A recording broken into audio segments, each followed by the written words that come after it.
It's been said that if you don't know where you're going, any road will lead you there. Sadly, this road to nowhere is being traveled by too many businesses in their approach to strategy and business planning. Marcia Steele is a specialist in helping businesses to correct their course. Born in Jamaica, Marcia Steele has counseled some of the world's most admired companies and is a top growth strategy and management consultant. Listen as Marcia Steele explains how to use strategic thinking to improve strategic planning. Today we're going to talk about strategic thinking. Many of us have heard about strategic planning. Many of us have been involved with strategic planning.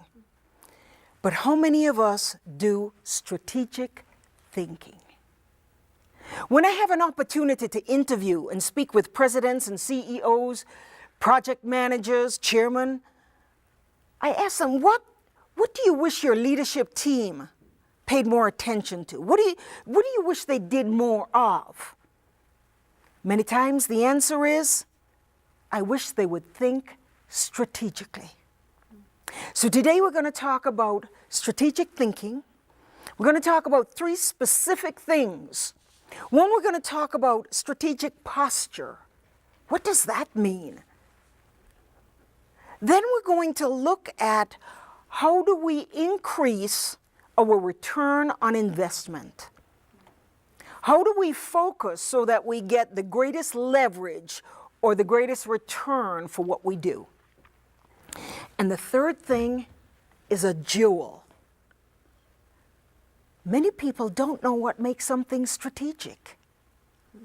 After today, when you meet with someone or they come to you and say, this is a strategy we're going to use, ask them, what makes it strategic?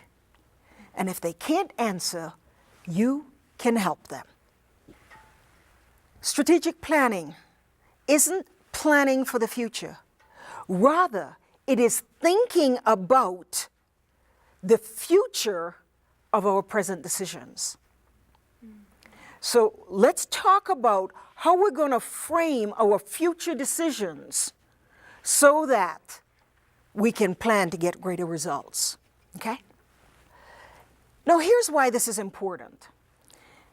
The game has changed, so the way we play the game has to change. See, many companies, they were caught either between the status quo or a crisis. Oh, this is a problem, so let me do this, and they run and do this.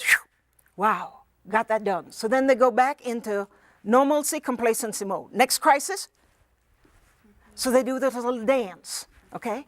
We don't want the dance. The process many companies have gone through to stop this dance. And see if you can identify with this. First, they said we must reorganize. Been there? Yes. Let's re-engineer. Did that. Then they realign. Now they say we've got to realize we need to do something else. We need to think differently. So it's not about re-engineering, reorganizing, realigning. All those things are not enough if we don't learn to think strategically. One of my favorite quotes is from Schopenhauer. He said, thus, the task is not so much to see what no one else has seen, but rather to think what no one else has thought about that which everyone sees. Everybody sees the same thing. But how can we think what they have not thought? Because that enables you to position your company, your organization, and yourself. Because many people say, how can I elevate myself within my organization? How can I increase my value to the organization? If you increase your thinking, you ask questions they can answer. They now understand your value to the organization. Are you with me? Let's talk about the key parts of strategic posturing, which form the framework for strategic thinking. One of the great things about strategy is we don't know if our strategy was successful till hindsight. We don't know that our strategy for this game, for this product, for this new launch was successful until after the fact. That's why when we study strategy, we always go to the furthest part of history. We go to the Orient. So here are the symbols that the Orient uses when they talk about strategic posturing. The first would be, and you can think of it as a triangle with a point or fire. We want to blaze a trail with this product to the new market. We want to lay the track. You're just on the cutting edge of what's happening. That's one posture. So they think of fire as blazing a trail. The second, they think of the earth or the mountains. Because after the storm, the mountains will still be here. So if you're going through a turbulent time and your company wants to establish a strategic posture that says we're going to weather the storm, they might want to take a position of the mountains. And we call that one stillness. Now, the third element that the Orient uses is wind or water, because that is flexibility. If you notice, water always finds a way to get around the obstacles, right?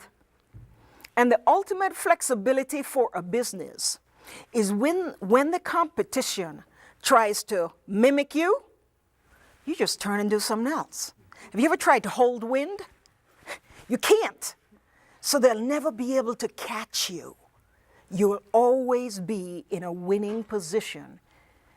And so the first thing in strategic thinking is, what posture do we want to take?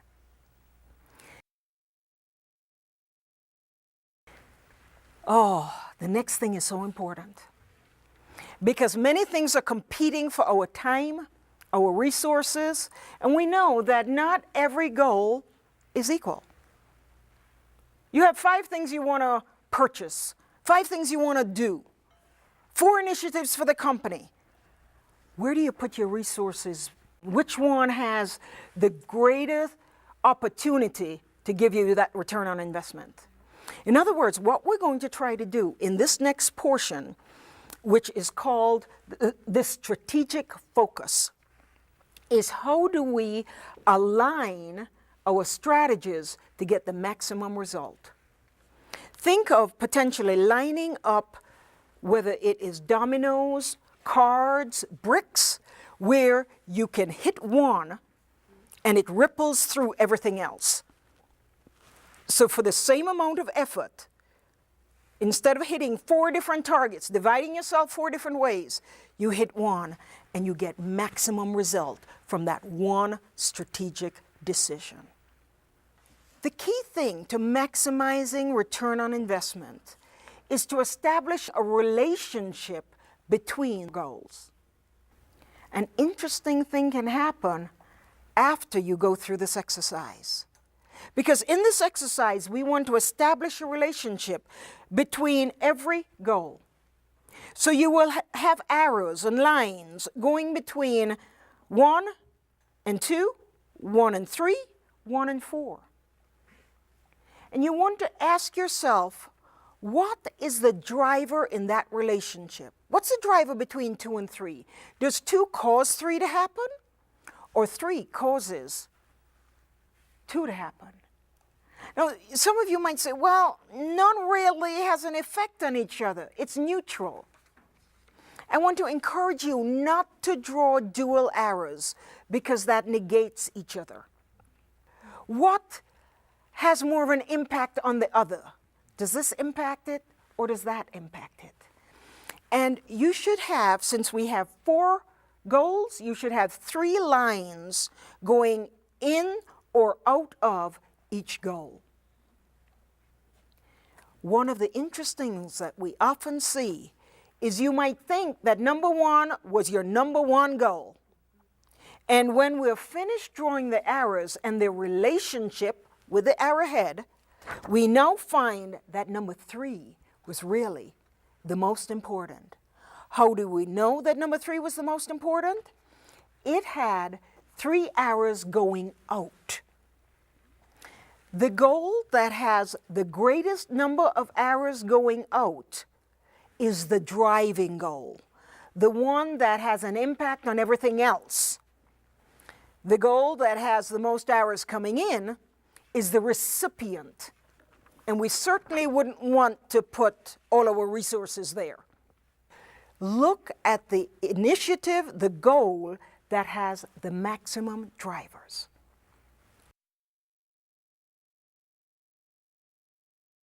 How do we make sure that what we're doing is strategic? Something is only strategic if it moves you forward to your goal, if it moves you and gives you an unfair advantage, element of surprise, if it speeds up your chances of success, then it's strategic. Otherwise, it's just a nice thing to do. In this first box, write the word goal, any goal you might have. And in the top box, label this box critical success factors. Those are the things that absolutely must go right if we want to be successful. What are the things that need to be critical for your success? A new product launch. It could be first to market. It could be expanding a product line. What is critical for you to meet this goal? Then in the second box, we want to label that barriers. What could stand in our way of success? Let's say we wanted to have a new facility. One of the critical success factors would certainly be having the cash, the down payment for the new building, the new facility, the new equipment. A potential barrier could be, do we have the funds to keep that going? Do we have the cash flow, the working capital? So we need to take a look at critical success factors and barriers. Those two things help us to focus so that we are able to develop strategies. When you know what you need to meet and what you need to overcome, everything you do strategically advances you towards the goal. I want to tell you a story. I got really excited when I got an assignment. The phone rang and it said, we're looking for a strategic planner to help us with the Olympics. That's a pretty big deal, right? I'm getting excited. You know, important gig, engagement. Little did I know, I was going to be working on garbage trucks. Yes, garbage. You see, what they wanted was someone to help them build a master schedule of all the activities they had to do between January 1st and July 1st when the Olympics started. Now, I wasn't literally riding on the garbage trucks, but I was in charge of making sure the city was clean. So what I did, I went as high in the organization as I could and asked this visual question. Pretend that the Olympics are over and you're at a major event and everybody is clapping each other on the back and high fives and handshakes. The Olympic was a huge success. With respect to my project, the Clean Sweep project, what has to happen? The answer to that opened my eyes. The gentleman said that we attract more international business to the city. I was focusing on the goal of the Olympics. The Olympics was not the goal. The Olympics was the strategy to get to the goal. Now I ask you, in the projects that you're working on at work right now, are you focusing on what they've asked you to do? Or are you going beyond what they've asked you to do? One of my favorite quotes is from the book, The Road to CEO. Today's knowledge workers have a much greater shot at success if they can think strategically motivate people, and look and act as leaders.